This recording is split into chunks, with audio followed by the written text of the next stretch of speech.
هور بهشتی آنقدر زیبا و مقبول هست که رسول الله صلی الله علیه و سلم میفرماید اگر یک قطره آب دهنش به دریاهای این دنیا بیفته تمام دریاها حاصل میشه.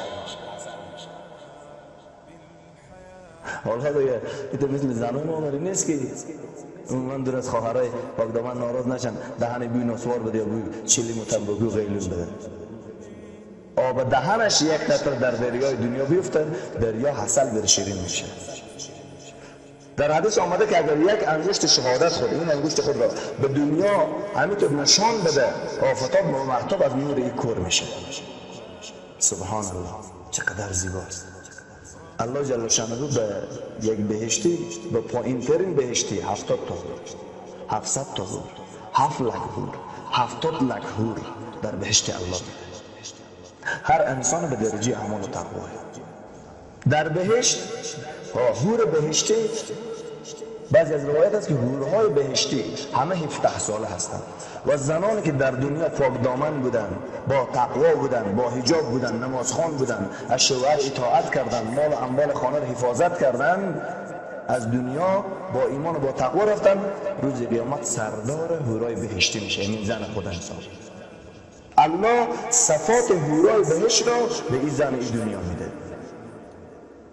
و همه هوران باکره هستند. هیچ وقت مریضی ماهوار ندارند، هیچ وقت بچه و اولاد نمیارند. در بهشت همیشه خوردن است، هیچ وقت رفع ضرورت دستشویی نیست. انسان دستشویی نمیگیره، قدرت الله است. همیشه جوانی است، هیچ وقت پیری نیست. همیشه خوشی است، هیچ وقت پریشانی نیست. همیشه حیات است، هیچ وقت مرگ نیست. در حدیث آمده که مرگ به مابین بهشت و دوزخ به شکل گوسفند بر ذبح میشه. برای کافران و مشرکین گفته میشه ابدالابد به دوزخ باشید، برای مسلمان ها گفته میشه ابدالابد به جنت الله باشید. در بهشت پریشانی نیست، غم نیست. در بهشت عبادت و نماز و روزه هم نیست. 4 جو 4 نهر 4 جو، یکی عسل، یکی شیر، یکی شراب، یکی آب زلال، هر 4. وقتی که میخوای عسل شراب در این دنیا حرام است. رسول الله صلی الله علیه و سلم فرموده که کسی در دنیا شراب بخوره و بدون از توبه اگر بمره نعوذ بالله و در بهشت الله داخل نمیشه. باید همه مسلمان ها از این حرام کثیف و چتل پرهیز کنند، توبه کنند. اگر کسی خدای نخواسته نعوذ بالله به این عمل باطل گرفتار است برادرای مسلمان او دعوت بدن، دل بسوزانند. بگو در بهشت الله شراب بهشت فرق داره به شراب دنیا. شراب اونجا خورده میشه، عسل است، شیر است، آب زلال است، هر 4 تا کنار یکدیگر یک جا روان هست، با یکدیگر خلط نمیشه. وقتی که میخواهی که شراب بخوری همین تو اشاره میکنی خودی میای، لازم نیست که تو بری. سبحان الله 2 صفت مونده که او نگفتم. 5 صفت از پیامبرا بود، صفات و کیفیت بهشت. و 2 صفت از همه مهمتر است، از همه صفات بهشت اون 2 صفت مهمتر است. او به آخر ان شاء الله میگم. بیننده باشید. در حدیث آمده که چند طبقه هست جنت الله، مثل ساختمان‌های دنیا؟ نه، کلا 70,000 طبقه هست بهشت الله. 70,000 طبقه در حدیث آمده رسول الله صلی الله علیه و سلم. 70,000 طبقه. سبحان الله چقدر جای زیبا. در بهشت نه آفتاب است نه مهتاب. روشنایی بهشت مثل نماز دیگر که غروب کنه مثال داده شده. حدیث بدون از آفتاب و مهتاب چیزی بهشت الله روشنایی است، روشن است. میگن یک بهشتی خود پهلو میگردونه، بهشت الله زیاد خوشبویی میشه. ببخشید یک بهشتی میبینه که بسیار خوشبویی شد داخل بهشت. از ملائکه پرسان میگن چرا بهشت خوشبویی شد؟ میگه یک بهشتی خود پهلو داشتم، از یک پهلو به دیگه پهلو کرد، بهشت خوشبو شد. میگه من خود پهلو میگردم چرا خوشبو نمیشه؟ میگه به تمام عمر او به دنیا یک سبحان الله از تو پیشتر گفته. ارزش سبحان الله رو وقتی یک انسان میده. چقدر مهم است که ما همیشه ذکر الله رو تسبیح بخوانیم. میگه در بهشت جمعه بازار میشه، روز جمعه جمعه بازار بهشت میشه، جای مخصوص است. همه بهشتی ها در جمعه بازار بهشت جمع میشه. سبحان الله. هر کسی میخوای ملاقات کنه، انبیا، پیامبران، صدیقین، شهدا، هر کسی که دوست داشته باشه با آنها همونجا میبینه. کدام قیوداتی به ملاقات دیگران نیست. الله پاک در بهشت اعلان میکنه. قبل از اینکه الله چی میفرماید میریم اون دو صفت میگه که دو صفتی که بسیار مهم است. 5 صفت از 5 پیامبر یک بهشتی داده شد، 2 صفت از الله به انسان داده میشه در بهشت. یک صفت حیات، الله همیشه زنده است. الله لا اله الا هو الحی القیوم، الله حی است، همیشه زنده است. دو صفت از الله به انسان داده میشه در بهشت. یک صفت حی، هیچ وقت مرگ مسراغ نمیده. صفت دوم هر چی اراده کنی پشت حاضر میشه. مثال میدم، همینجا نشسته دوست داره که جلوی رو تو یک رزینه باشه، یک راپله باشه، 20 زینه داشته باشه، با سر 20 زینه 20 درخت باشه، با سر 20 درخت 20 رنگ باشه، هر درخت 20 رقم میوه داشته باشه، هر میوه 20 رقم مزه داشته باشه. با آن واحد هم که اراده کنی این آماده میشه. سبحان الله. هر چی اراده کنی هم حاضر میشه. صفات دیگر هم در بهشت آنقدر صفاتهای زیبا هست در مورد حوران بهشت که از طریق رسانه نمیشه تعریف بشه. و وقتی شما میخواستیم از علما پرسان کنیم بگیم تعریف بهشت و حوران بهشت از ترجمه سوره واقعه و سوره الرحمن و سوره های دیگر که در قرآن کریم اومده بریم بکن. بعضی از دوستان همیشه میگم مولا همیشه از دوزخ میگه، همیشه مارا ریاله میده به سر ما، همیشه گجد مارا، همیشه. بهشت خیلی تعریف زیبا داره. بهشت زندگی طیبه همیشگی است. حور بهشتی وقتی که عروق میزنه دهن بوی مشک میشه، به هر قدمش یک لک ناز میکنه.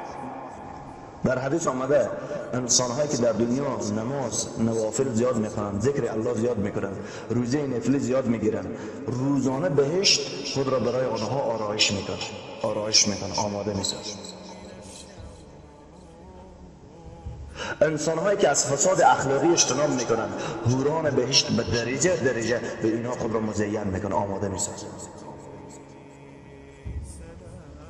و بعد از این روز جمعه در جمعه بازار بهشت الله اعلام میکنه، سلام میکنه بهشتیان. الله متعال اعلام میکنه که از شما راضی شدم، هیچ وقت ناراض نمیشم. سبحان الله. به این اعلان چندین هزار سال نبیوش میشن از خوشحالی. الله متعال جل شانه از پشت 70,000 پرده لقای خود را مشرف میکنه، به انسان ها نشان میده. 70,000 سال انسان ها بیوش میفتن، یاد اینا از حور و شراب و غلمان و زیبایی و مشک و عنبر بهشت میره. میگن یا الله یک بار دیگر لقای خود را نشان دی، یک بار دیگر لقای خود را نشان دی، یک بار دیگر لقای خود را نشان دی. چقدر زیبا، چقدر الله ما دوست داره. واقعا الله ما خیلی دوست داره. واقعا ما لیاقتی دوستی الله نداره. واقعا ما ضعیف و ناز و پاس هستیم، بی ادب هستیم در مقابل همه نعمت‌های خوبی الله. یک چشمت را به چند $1 میده، یک گوشت را، دستت را، پایت را. اگر کسی بخواد 10 دقیقه زبانت را، دهنت را، بینیت را محکم بسته کنه، نفس تو بند شد، تو فریاد میزنی که من آزاد کن. بگم نه، تو رو آزاد نمیکنم، ریاست جمهوری رو به تو میدم، قبول میکنی؟ نه، من آزاد کن، دهن من رو باز کن. اگر بگه پارلمان رو به تو میدم، تو قبول نمیکنی، میگه دهان من رو آزاد کن که میترقم، انفجار میکنم. کیفیت شکر 10 دقیقه نفس کشیدن زمان میدونه که 15 دقیقه دهن تو یک کس محکم بگیره، بسته کن. دین به ما مفت آماده، دست و پا و چشم و زبان به ما مفت آمده.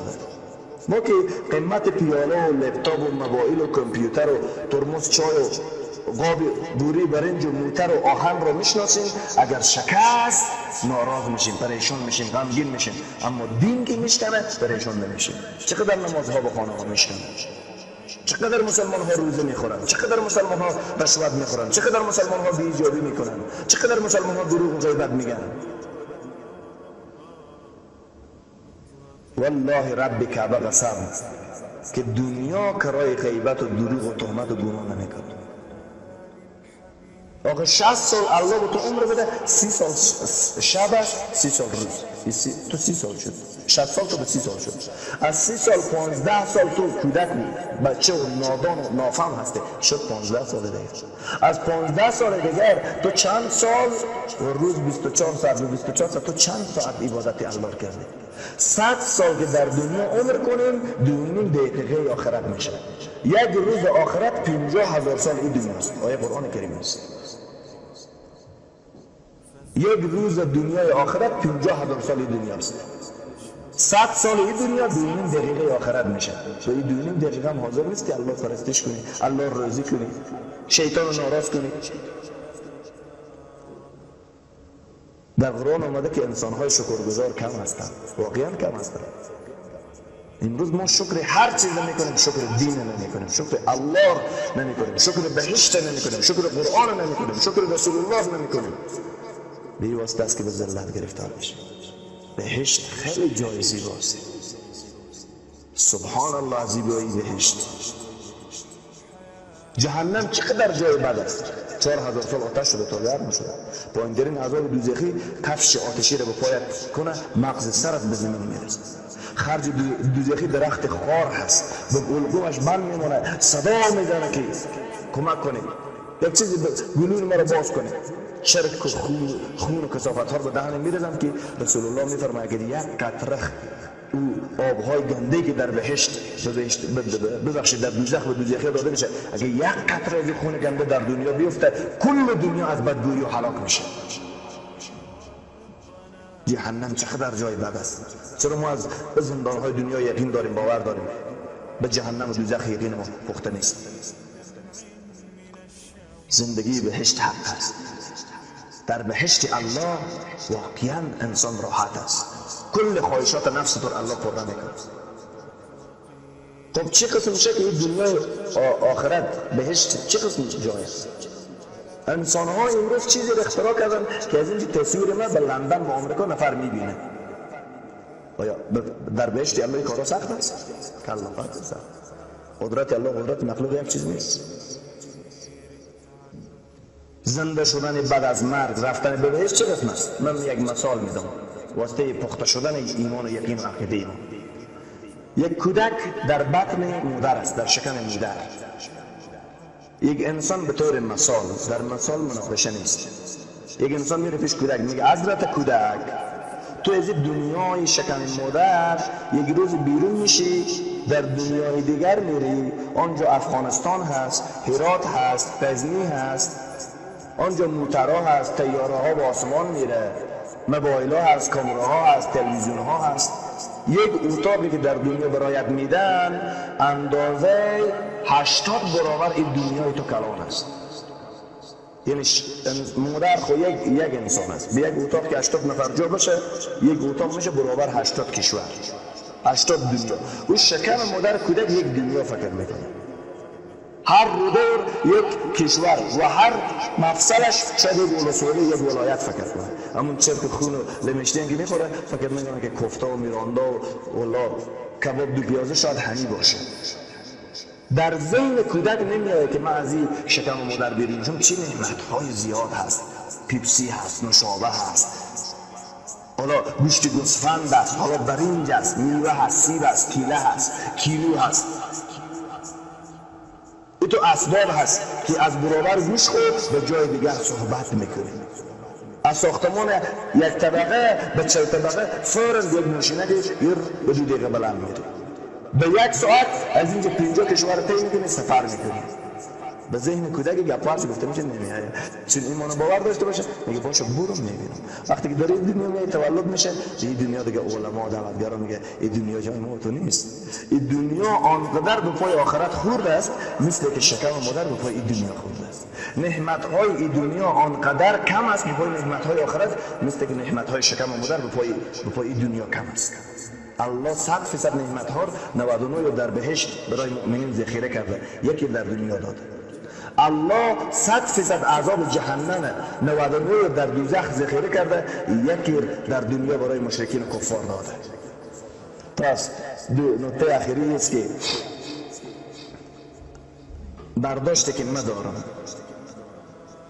اگر در دنیا الله جل شانه به من 1000 سال عمر بده، 1000 سال عمر، تمام طیاره ها، تمام ریاست جمهوری ها، تمام خزانه ها، تمام معادن، تمام اسباب، تمام ابزار، تمام فرشته ها، تمام جنیات، تمام انسان ها، تمام چوکی ها، تمام زن ها، همه در خدمت ما باشند، از من کسی حساب هم نگیره، به الله قسم، به الله قسم، به الله قسم، به اندازه 1 دقیقه زندگی بهشت نمیشه. بهشت از زیباتر است، نمیشه این بهشت مقایسه کنید. پس چرا به واسطه راحتی دنیا راحتی بهشت دست میدیم؟ برعکس اگر در همین دنیا 1000 سال عمر الله جل شانه برای من بده، تمام دریاها همه تیل بشه، گاز بشه، مواد سوخت بشه، تمام درختها و ابزار مواد سوخت جمع آوری کنیم، من 1000 سال بوسوزانم و زنده شم، به الله قسم به اندازه 1 دقیقه عذاب دوزخ و جهنم نمیشه. پس باید ما زندگی آخرت درست کنیم، باید کلمه صحیح بخوانیم، نماز بخوانیم، روزه بگیریم، حج و عبادات کنیم، آبروی مسلمان نرزیم، مسلمان تافه و تمسخر و رشقان نکنیم، ایناد نکنیم، ضدگری نکنیم، استفاده جویی از نام الله و رسول و قرآن و دین الله نکنیم، دین را خواهش نفس و شکم خود قرار ندیم، دین الله در بدل دنیای حرام و پلیت و ناچیزی که اندازه پر پشه ارزش نداره ما فدا و قربانی نکنیم. زندگی هر روز یا آبادی بهشت کارتو یا آبادی دوزخ، انسان به دو گپ مصروف است. پس کوشش کنیم که ما از جمله آباد کنندگان بهشتی الله باشیم. الله بهشت نصیب همه ما مسلمان ها بگردانه. به شوخی یک از دوستای ما استاد فیض احمد جان هست از هرات، همیشه که با او خداحافظی میکنیم باز میگه بهشتی باشیم و با بهشتی ها باشیم. بیننده های عزیز و گرامی، از الله متعال طلب بهشت فردوس برای خود و تمام امت اسلامی دارم و الله شما هم بهشتی کنه، ما و شما یک جا بهشتی کنه و همه ما و شما با بهشتیان باشیم. تا برنامه بعدی و روز بعدی و پروگرام بعدی شما را به الله پاک و مهربان میسپارم. برای من هم دعای خیر داشته باشین. السلام علیکم و رحمت الله و برکاته.